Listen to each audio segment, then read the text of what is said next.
Good morning. This is our wonderful mission house that I just walked out of. It is the space where folks who come down here to build, to volunteer at Micah Center, to volunteer in our feeding programs, clothing, building programs, rehab programs, have an opportunity to stay. It's not the lap of luxury, but it's fantastic. So I wanted to welcome you today, and for those of you who don't know about our mission house, to kind of be aware of our facilities here at Back Bay Mission. So I welcome you to the desk. Today we're on the steps of the Executive Director and of the Back Bay Mission with my dog Jackson, who'll probably be photo bombing or video bombing throughout our presentation today. So again, we're really grateful to have you here. And today I wanted to talk about, well, first of all, we're filming this on Thursday, which is Earth Day. And last week I talked about Earth Day. I talked about the intersections of the environment and poverty. And so I hope that today and every day is Earth Day for you and that you celebrate the earth. I know for me, I am celebrating my arrival to the coast of Mississippi here. I have never lived on a coast. I've lived, I guess, on the coast of Lake Michigan, but I've never lived this close to the ocean, and I'm just really grateful to be here. I think since my move from Phoenix, as I was living in Phoenix for 7 years, that my body is really beginning to rehydrate. Living here in kind of the wet Gulf Coast of the Mississippi. We've had lots of rain and lots of flooding recently, so give us some energy and some goodness. So I also want to thank Kevin for moving outside today so we could enjoy this incredibly beautiful cloudless day. Today I want to talk a little bit about missions. And I was a missionary for almost 2 years, about 18 months in Novosibirsk, Russia, which is Siberia. It's really the Siberian capital. And I was there with the Lutheran tradition. I was ordained Lutheran. Of course, now my ordination has been recognized by the United Church of Christ. And I remember my time on the mission field was really incredibly fulfilling and life-changing and transforming. My primary responsibility in Novosibirsk, Russia, was to work with the students, university students at Akademgorodak. Now, what you kind of need to understand about Akademgorodak is that all of the intelligentsia, all the really brilliant people that were dissenters during the communist era, were sent from St. Petersburg and Moscow, and were sent all the way 8 hours into the center of Siberia to the capital. And there they established a university that was about 100 years old. Fantastic university, physics, science, biology.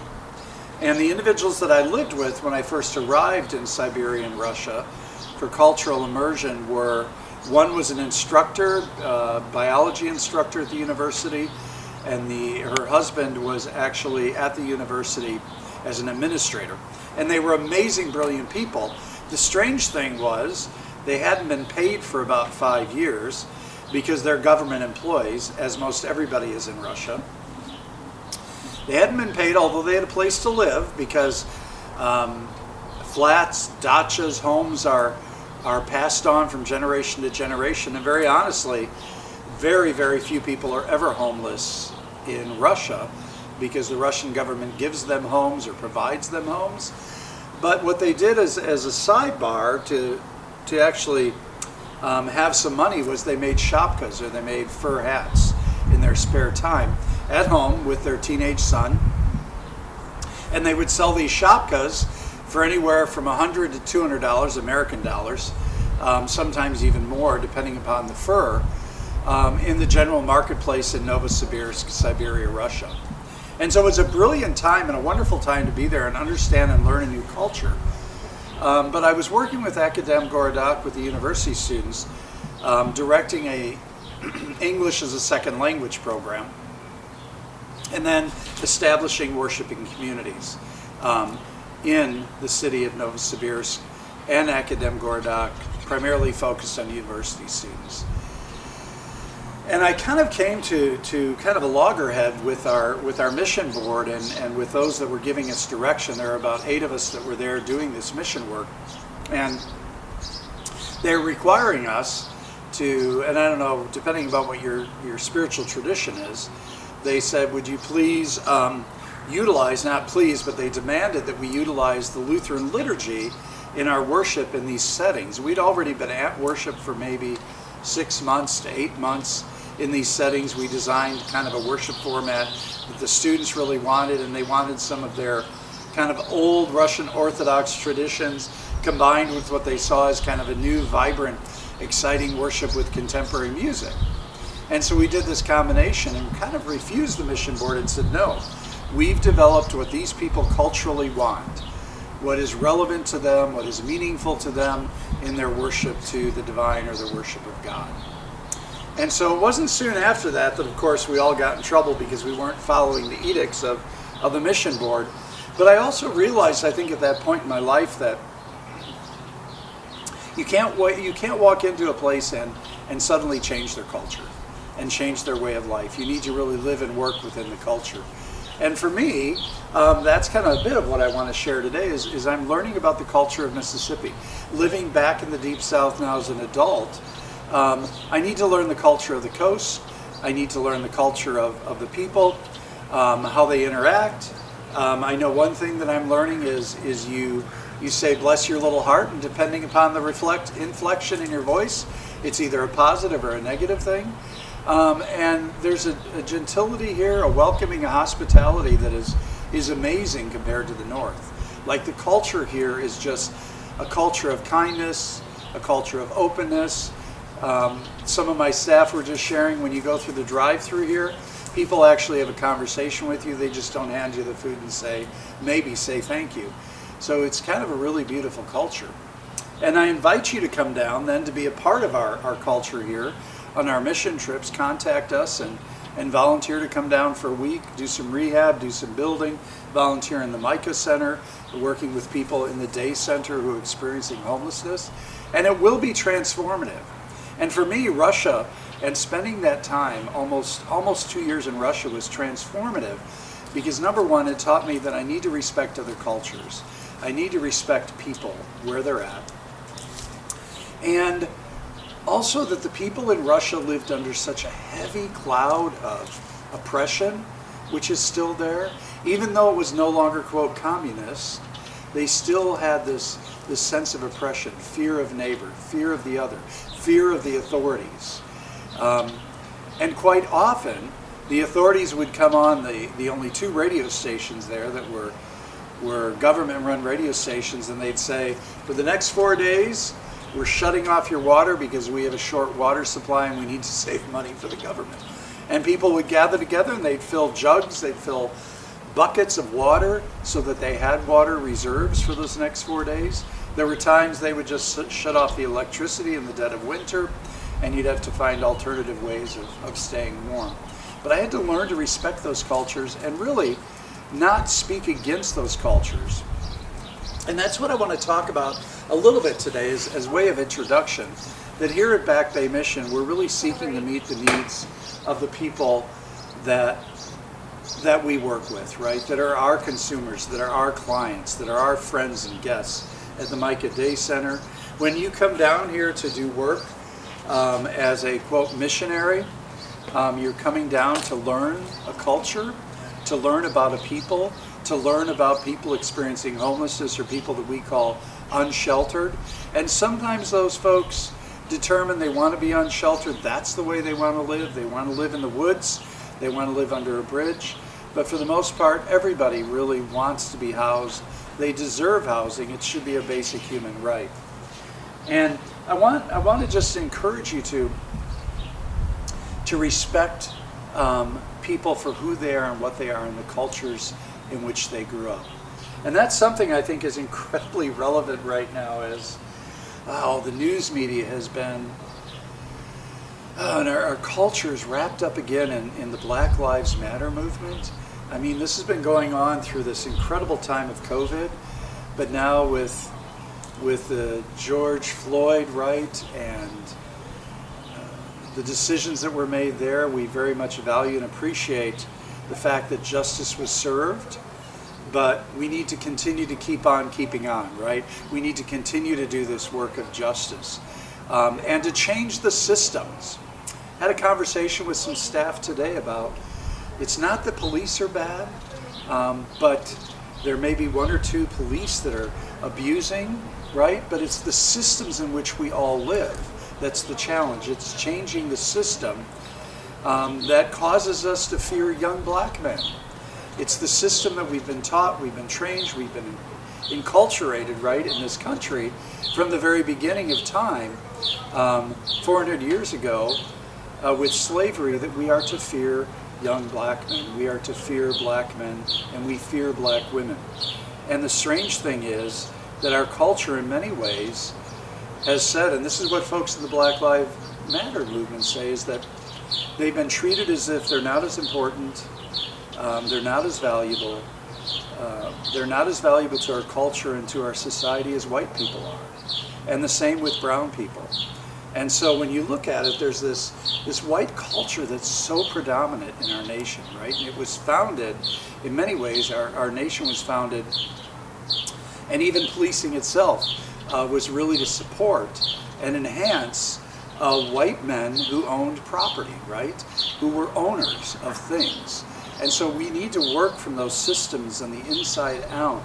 And police officers would tell you the same thing, that they're enculturated and they're a part of the system just like we're all a part of the system.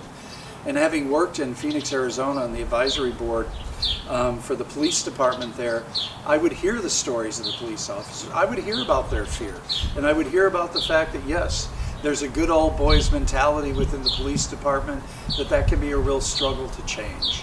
And so I would just encourage you to really to look at cultures, to look at people, to realize that everybody has a journey, everybody had a family system. We all grew up in the system of America, if indeed you're American and watching this, and we grew up in our own households, our own cities, our towns, north or south of the Mason-Dixon line, and all those things inform how we live and how we act. But I think above all, and I think this is something that I'm realizing as I've been a part of a nonviolent movement for nonviolence.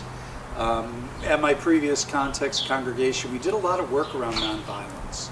I think above all, when we look at other cultures, we look at other people, we speak kindly, we speak in a way that opens dialogue and doesn't shut dialogue down. And we use nonviolent words, not words of hatred, right? We use nonviolent action. Martin Luther King was a huge proponent of nonviolence, as was Gandhi. And I would like to share this. This is actually from the Dalai Lama, and it's his statement about nonviolence. And today, as I close, I would really like you to think about that, because being present with people, understanding their culture, understanding their context is really critical.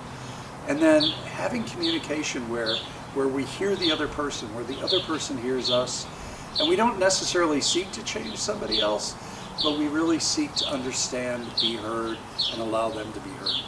So the Dalai Lama says this: nonviolence is the only way. Even if you achieve your goal by violent means, there are always side effects, and these can be worse than the problem. Violence is against human nature. In order to achieve genuine, lasting world peace based on compassion, we need a sense of universal responsibility. First, we have to try inner disarmament, reducing our own anger and hatred while increasing mutual trust and human affection. Let me read that very last section once more. The Dalai Lama says, first, we have to try inner disarmament, reducing our own anger and hatred while increasing mutual trust and human affection. And boy, aren't those words powerful for right now in this country that continues to be divided? Inner disarmament. Looking at our own hearts and our souls. He says reducing our anger, reducing our hatred, while increasing mutual trust, mutual affection, human love, human understanding. I think that's really the key, is to look at ourselves, to look at our hearts, to look at our souls, and do that work of inner disarmament so that we reduce our hatred, our anger, our division, our bitterness, and increase trust, affection, and understanding and compassion. And that's really what we're about here at Back Bay Mission. We not only have people that come and do this work, we not only provide resources and case management to people that are experiencing homelessness or unhoused. We don't work with just nails and hammers. I guess I think back to that old song that says, if I had a hammer, I'd bring out danger. If I had a hammer, I'd bring peace. And so together it's really living in a way that's nonviolent, disarming our inner selves so that we're filled more with love and peace and gratitude and compassion, and that we can hear the other, and that we can actually relish and enjoy the culture and the perspectives of other people around us. So I thank you for joining me today, and grateful that I have a grand opportunity now for 2 months to be the executive director of this fantastic organization with really incredibly empowered people like Kevin behind the camera, and all the staff here that makes so much happen on a regular basis, each and every day. Our doors open, our hearts open, as we learn how to do that personal work of disarming ourselves and rearming ourselves with all the good things, the fruit of the Spirit of love, joy, peace, patience, mercy, and compassion. So thanks for joining me today, and we will see you next week.